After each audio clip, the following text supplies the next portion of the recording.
আসসালামু আলাইকুম। ৩ নম্বর পর্বে আপনাদের সকলকে স্বাগতম। এই থ্রি ডটে ক্লিক করব। থ্রি ডটে ক্লিক করলে এই যে ফরম্যাট নামে একটা অপশন আসবে।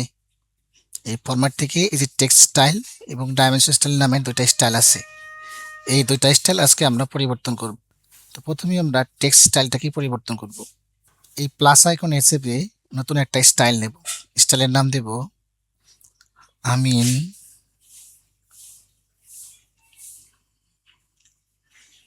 স্টাইলের নাম দেব আমিন শিপ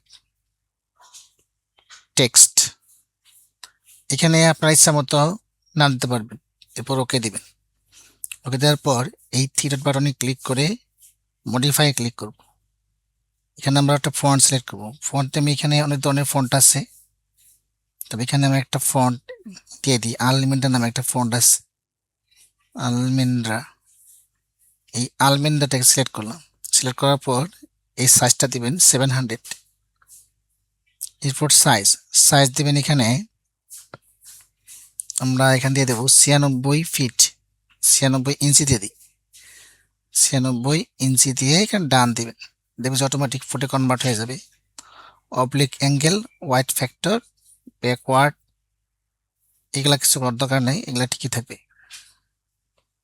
এরপর আবার থ্রি ক্লিক করে এটাকে দেব সেট কারেন্ট। এখানে ক্লিক করলে যে টিক চিহ্নটা দেখা যাবে। তো আমাদের টেক্সট স্টাইলের কাজ শেষ। এখন আমরা যাবো ডাইমেনশন স্টাইলে। আবার থ্রি ক্লিক করব।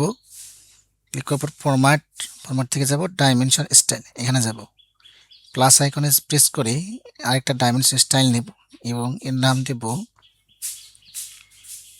আমিন শেপ। আর একটা স্কেলের নাম দিয়ে দিই, দড়ির 16 ইঞ্চি সমান 1 মাইল। 16 ইঞ্চি দিয়ে এটাকে আমরা সেভ করে দিই। ওকে দিয়ে এটাকে সেভ করে নিলাম। আচ্ছা, এখানে ইঞ্চি দিলে সেভ হবে না, ইঞ্চি ছাড়া লিখতে হবে। ঠিক আছে, এবার আমরা ওকে দিলাম। তারপরে থ্রি ডটে ক্লিক করে সেট কারেন্টে আমরা এটাকে দিয়ে দিলাম। আবার থ্রি ডটে ক্লিক করব। এখন যাব মডিফাই লিডার এরোটা দিয়ে দিবে ক্লোজড ফিল।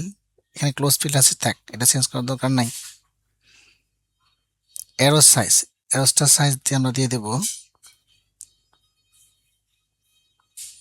48 ইঞ্চি। ডান। ডিম লাইন 1, ডিম লাইন 2 থাকবে। ডিম লাইন কালারটা আমরা এখানে দেব ব্লু। এখানে আমরা ম্যাজেন্টা কালার দেব। ডিম লাইন টাইপটা আমরা দেব বাই ব্লক। আচ্ছা ঠিক আছে, বাই ব্লক থাক। ডিম লাইন ওয়েট, এই লাইন ওয়েটটা এখানে আমরা দেব 35 মিলিমিটার। এটা ঠিক থাকবে। এক্সট্রা লাইন ঠিক থাকবে, এক্সট্রা লাইন 2 ঠিক থাকবে। এক্সট্রা লাইন কালারটা এখানে ম্যাজেন্টা কালার দিছিলাম না, এখন এখানে আমরা একটা অন্য কালার দিই। আমরা এখানে গ্রিন কালার দিই।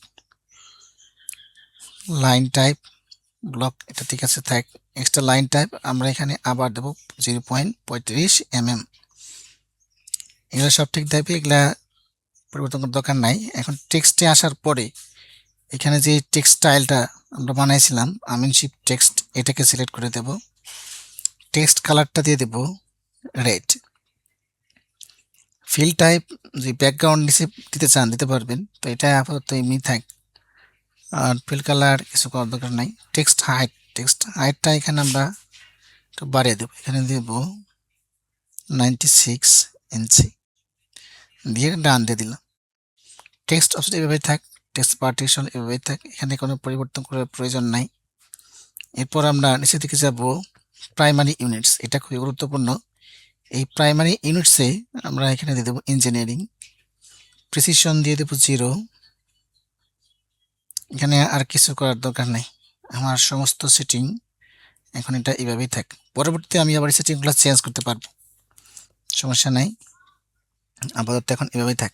আমরা ব্যাকে গেলাম, ব্যাকে যাওয়ার পর এটাকে কারেন্ট দিলাম। হ্যাঁ, এটা কারেন্ট আছে, কারণ এই আমিন শিপের ডান পাশে টিক চিহ্ন আছে, এটা বোঝা যাচ্ছে যে এখন এই সেটিং এর উপর এই সফটওয়্যারটা কাজ করবে।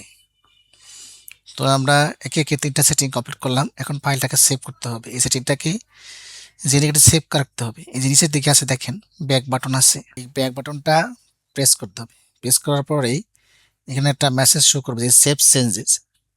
এখানে আপনি এস দিবেন।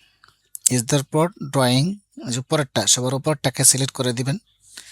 সিলেক্ট করার পর এটার নাম দিবেন। যেমন ধরেন আপনি আপনার নিজের নাম দিতে পারেন। আমার নাম দিয়ে দিই আরিফ আমিন DWG। এটা দিয়া যেখানে আপনি সেভ করতে চান সেখানে সেভ করতে পারবেন। আমি ধরেন আমি এখানে সেভ করি আমার ফোনের যে ইন্টারনাল স্টোরেজটা আছে এই ডকুমেন্টসে। হ্যাঁ, এই ডকুমেন্টসে এখানে আমি সেভ করে রাখি। এই যে ফাইলটা এখন আমার সেভ হয়ে গেছে। তো আমি যখন এই জেনিকেটটা ওপেন করব তখন এটা সেভ করলেই আমার এই ফাইলটা শো করবে। এখন মনে করেন যে আমি এখান থেকে বের হয়ে গেলাম, তো আবার আমি জেনিকেটে যাব। এই যে আমার জেনিকেট স্ট্যাপটা এখানে আবার ক্লিক করব। দেখেন ওই যে আরিফ আমি DWG যে ফাইলটা সেট আপ করছিলাম সেটা এখন দেখা যাচ্ছে। ধন্যবাদ সকলকে। দেখা হবে আগামী টিউটোরিয়ালে। পরবর্তী টিউটোরিয়ালে আমরা নকশা ইনসার্ট করা শিখব। ধন্যবাদ সকলকে।